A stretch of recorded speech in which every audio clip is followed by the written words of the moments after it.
Do we want the European, who are the perpetrator of this act, to recognize that they have committed a crime?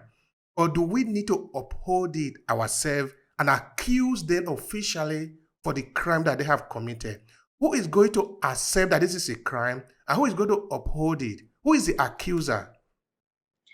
Yes. So absolutely it needs to be us, right? But the problem is in that case is what court system is going to uphold that, because who runs these court systems on an international scale? Even the International Criminal Court, okay, their laws are backed by the people who are the perpetrators of this. So yes, of course there's a reason, right, why they don't recognize it at all on any level. Like the one genocide that they do recognize is the genocide of Rwanda, which was also orchestrated and influenced by Europeans, but that's one that they recognize. But on a global scale of the entire genocide that has happened, they don't recognize it. And I'm saying that in a sense of a legal sense, right? Because who creates these laws and who are these laws created by? So if we do want them to be recognized and as far as like it for it to hold them accountable, excuse me,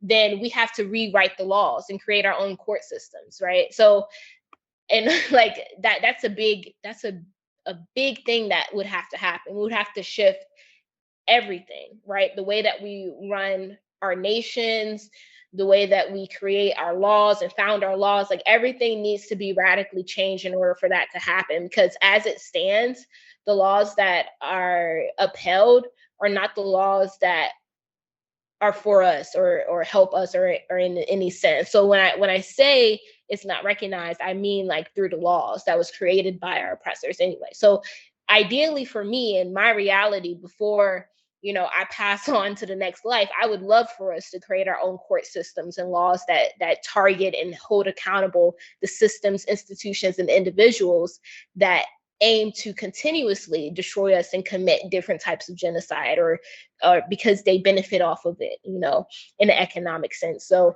but that's not the case today, and it's really unfortunate. And there's been a lot of talks on, you know, what is it, restitutions or not? No, they don't use that word. They use something else. Uh, reparations, excuse me. I think that restitutions should be had, but they use reparations as a means to be able to acknowledge it. But it's just not enough. Like that's just a monetary amount to say something, and it's like no, like it should be something that's ongoingly recognized, and it is something that we should keep making an issue as far as like making sure this story is told so it never happens again. And I feel like a lot of times when we're talking about genocides and injustice and enslavement or whatever the case may be, the type of rhetoric that follows it is, oh, like that was so long ago. That was in the past. It doesn't matter anymore. But it does, because that past is what is allowing for the present to happen with the continuous raping of resources in African countries, or the factor that arbitrary borders still exist that were created by oppressors in Africa itself, or the factor that African Americans don't know their mother tongue or where they had been taken from, or the factor that it's not right, like so many different things. So it's just it's a huge shift that we have to make in an intellectual sense, but also actions, and it's going to be a long process to be able to create our own court systems and own laws, because we have to radically gain communities that are thinking on this level and doing the work towards it. Thank you for that, Nakasha. Now I'm thinking, because the way the institution is set up in Africa, and like you also have pointed out, it's a system of. In one time in my book, I was saying that African is looked upon like a satellite, no satellite of a university, satellite campus. Sorry, in that when you have a university, and maybe because it's so you have a lot of students that are going to this university, you cannot accommodate all of them inside the main university. You build a campus outside of the university. But these campuses are not actually the mainstay. They are just a subsidiary of the university. They are responding to the university because the students still need to come from there to attend to the main university. When they are doing graduation, they graduate in the main university. They don't go there to stay in the satellite campuses because the main university is not big enough to accommodate all of them. So that is how the Europeans see Africa in the time of colonialism. That is how they see it today. So that when they were building their infrastructure, they just did the minimum for the entire population for as long as it Right. helped them to exploit the mineral resources to build whatever they want for themselves.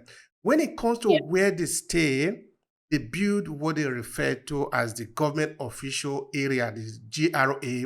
And these are, of course, very many in Nigeria and in many other parts of Africa. So that what they see is not like they didn't really have the intention of developing the African economy when they had the chance. And the consequence of that, if story is anything we need to go by here, is that some people inherited this doctrine, this system of operation, and they continue to perpetuate it for as long as it is permitted, which is in Africa today, it is permitted. In Mm. Nigeria, we just did an election. In May 29 this month, we're going to be swearing in a new president, Mm. who is the name of Ahmed Tinubu. See, he just won the election and he disappeared from Nigeria. We started hearing that he's in France. Whether he was sick or they go there to do what they usually do, we call they will say we have a president. We don't really have a clear idea of what is happening in Nigeria. By that I mean, if we really have a people, have a system, have a structure, have a government, that government should be responding to the people, to the local people. But we see now that during colonialism, they were not responding to the people. We still have the Queen of England as the head of the Commonwealth. So the British is seen as a main campus, as a main university, as a main economy. Every other part of the Commonwealth are just seen as the satellite campuses. They are just responding to the main thing, which is the United Kingdom. That is how Mm. many Europeans see Africa. And today, we are still responding in that sense. How can we be free? How can we do things our own? How can we prosecute them for their crime if we are not even there? We are not in existence. At the United Nations, we don't have any power to decide anything. We just need to agree to what has been decided. If UK, for example, and US and Canada decide that they are going to attack any country in Africa, and this attack need to be vetted at the United Nations, Africa have no veto power to say, no, we are not going to vote in your favor. So which means that tomorrow they can decide that just raise a certain article, they vote, then one country in Africa is going to be attacked by NATO. Nobody is going to stand up because we are not there, we are not present. Does it have any implication on how we might be able to hold them accountable, rewrite our constitution, and even interpret our senses and sensibility? Yeah. I want to go back to the first point you made of them not developing the places that they were colonizing, and yet not only did they do that, but the like before pre-colonization, these African communities had societies that were built at high level, and had infrastructure, right? That infrastructure was destroyed by the colonizers that would come. So not only did they not, quote unquote, not build, but they had destroyed what was already built because African societies were advanced. Um, so that's one thing. Two, I really don't see how from my opinion, I don't see how African nations can go forward with maintaining the same systems or laws in place that was given to them by oppressors.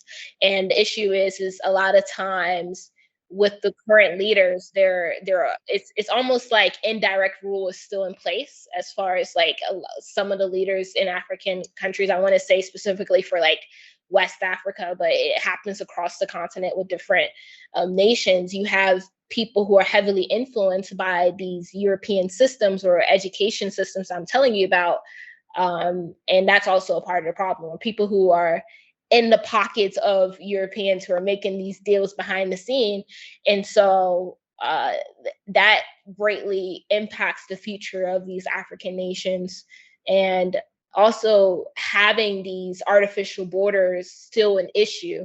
Um, and I say issue as far as like still present. I really don't see how you can go forward with something that was instated by the enemy of as a continent going against the people in the first place, right? Like there's absolutely no reason to have as many countries in Africa as we do aside from benefiting Europeans, but that's not how a lot of Africans see it, right? Because also again going back into the whole brainwashing. So that's a huge issue, and then that plays into which laws are influenced by what.